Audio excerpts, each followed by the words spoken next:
It is 5:39. It's super early, and the reason why I'm up so early is because I'm flying to Sydney today.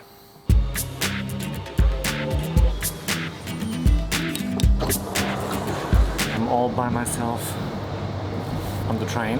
Probably can take the mask off for a second. It's probably going to take like an hour to get to the airport. I'm catching a train into the city now, and then I'm going to take a bus to the airport.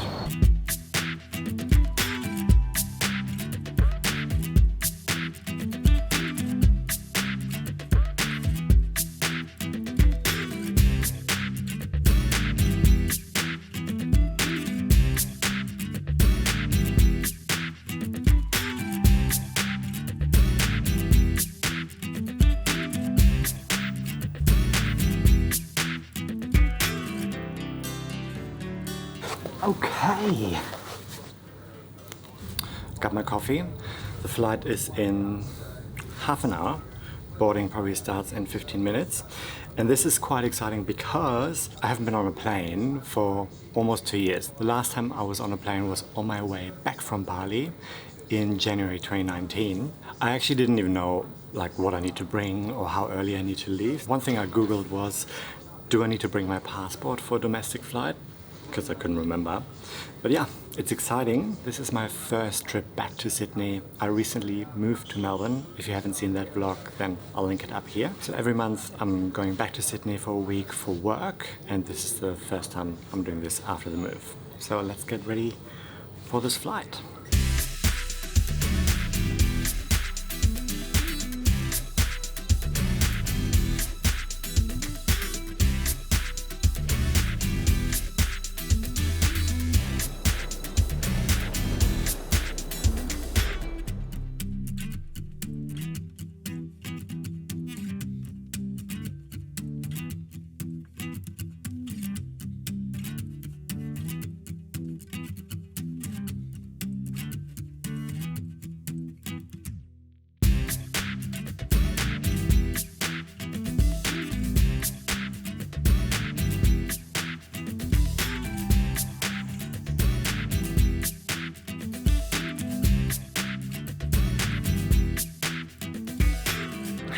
Okay, let's talk about vlogging. Maybe you are an expert like me and you want to show your friends and family at home what your life is like, where you are, or you want to start making videos on YouTube and share your life with the world. In this video, I'm going to give you 5 beginner tips on how to create engaging vlogs. If you're new here, my name is Dan. I'm a German expat living in Australia. I came here in 2017 and I wish I had started my channel back then so I could have documented my journey from the beginning.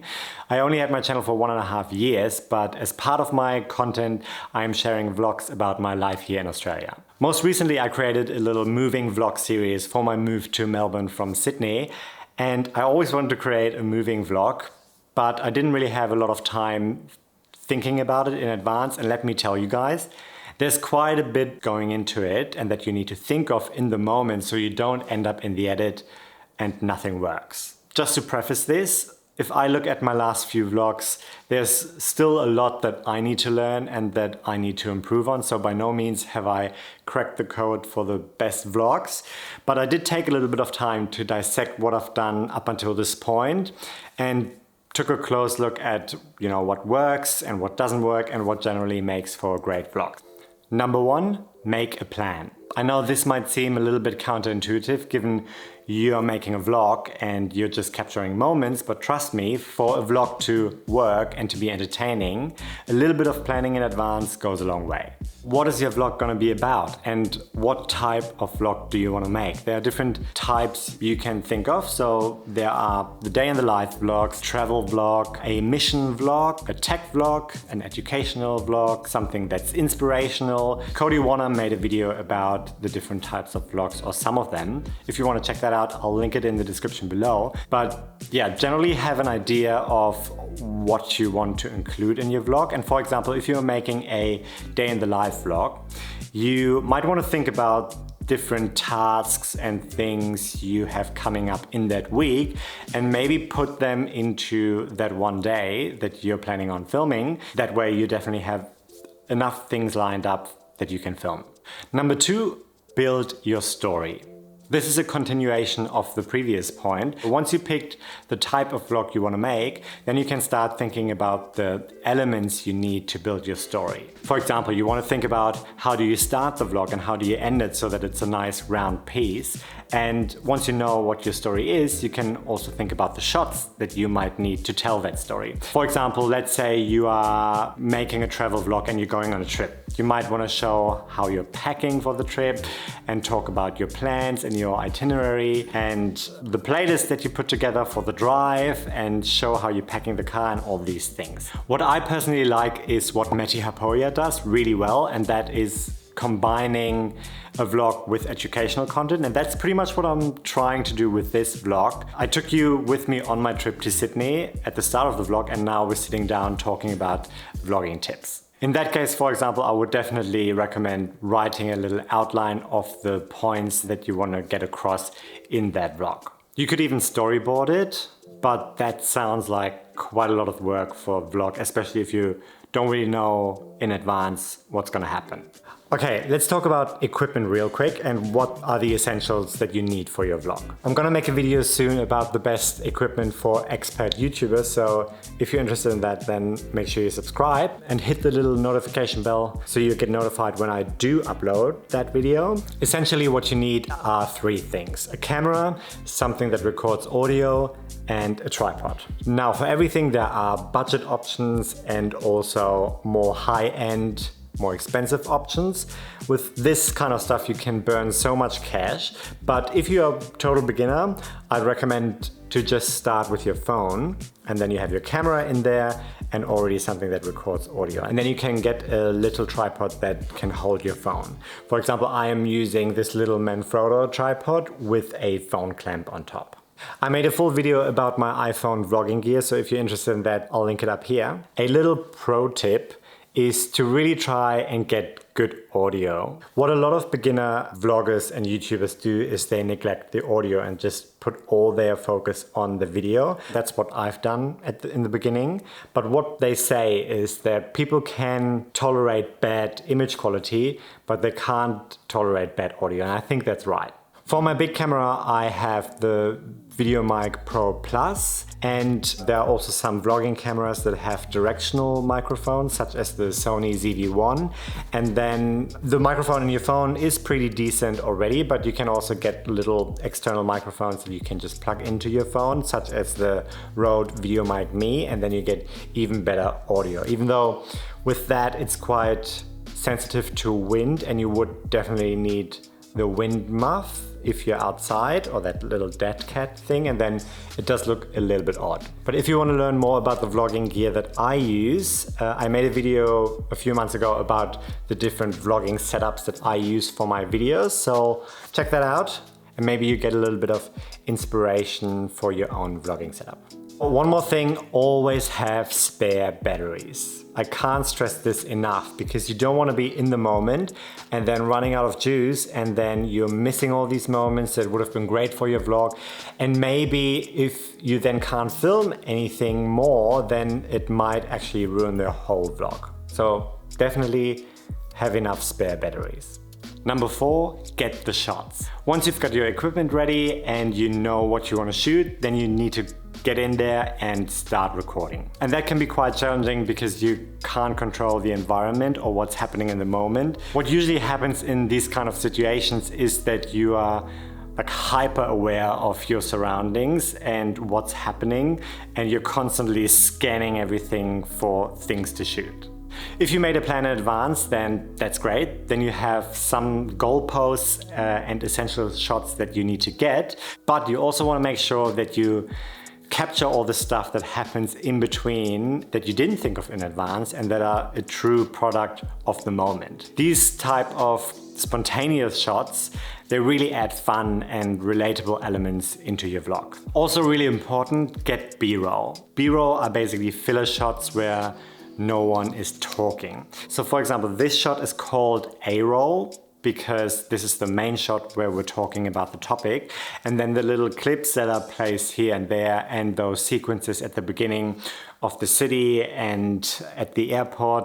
They are called B-roll. These are being used to make a video more engaging and also drive the story forward, because you don't want to end up going from one talking headshot to another talking headshot and there's no transitions and nothing in between that tells the story as well or shows what's actually happening. If you don't have these kind of transitions or these kind of visualizations of what you're talking about, then it can make your vlog or your video a little bit boring.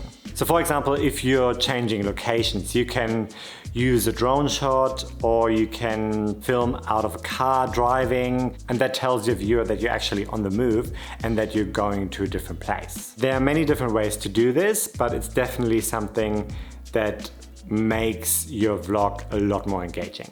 Looking at some of my past vlogs, I definitely am guilty of neglecting the B-roll too much in certain situations because I forgot to film something in the moment, or I was lazy, or I didn't have time to film anything, but then I end up in the edit thinking, oh, this doesn't really make sense, or it's a little bit flat. Now, Becky and Chris actually have a video on their channel about how they build a sequence out of 7 different shots, and that might be a little bit overkill for a vlog, but I'll link it in the description below and maybe you can get some inspiration. Also think about lighting, because that's really important.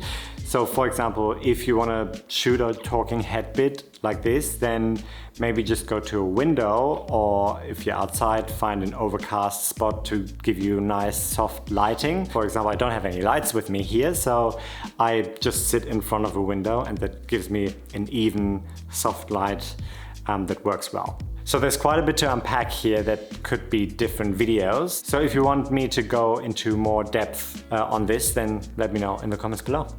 Number 5, compile your masterpiece. Now this is where everything we talked about comes together to the final product. In the edit you can also hide the little mistakes and make up for things that you missed during filming. I could make a whole series about editing for vlogs, but here I just want to share a few quick tips. Number 1, find an editing program that works for you and that is easy to use, especially if you're a beginner. I know that a lot of beginners use iMovie if they are on Mac. I personally have only ever used Premiere Pro, but that is a quite advanced program. You definitely want to use something that is not too daunting and that gets you into the habit of editing. Number 2, use different speeds to show time passing. For example, you can speed up a clip or you can use time lapses, and that moves the story along without getting too boring for the viewer. Number 3, each edit should move the story forward. When you're compiling your clips, you want to make sure that you don't have a sequence of clips that show the exact same thing just from different angles, because that doesn't move the story along and that gets boring for the viewer. So you want to make sure that something new happens in each clip, and it can only be the tiniest thing. It doesn't need to be something completely, not a new activity, but something new within that activity that happens. Number 4, use music to make your vlogs more engaging and convey the emotion of the moment. And that is a big point for me, because in the past I have compiled all my clips into the timeline for the edit, and then I noticed that I thought it was so boring and no one would be interested in that.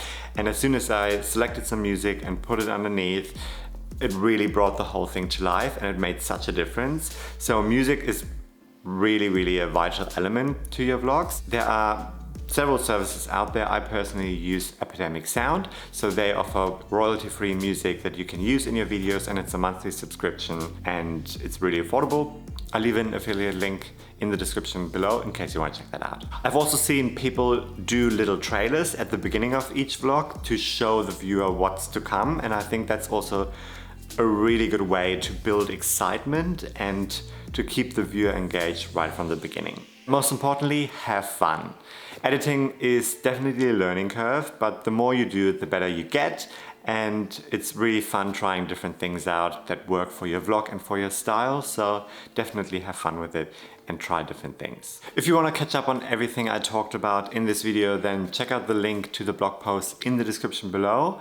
If there's anything you want me to go into more depth with, then let me know in the comments. As mentioned, I have a video about my vlogging gear on my channel, so I think it could be helpful to you as well, so I'll link it over here. If you enjoyed this, then give it a like and subscribe to the channel, and I'll see you when I'm back in Melbourne. Take care.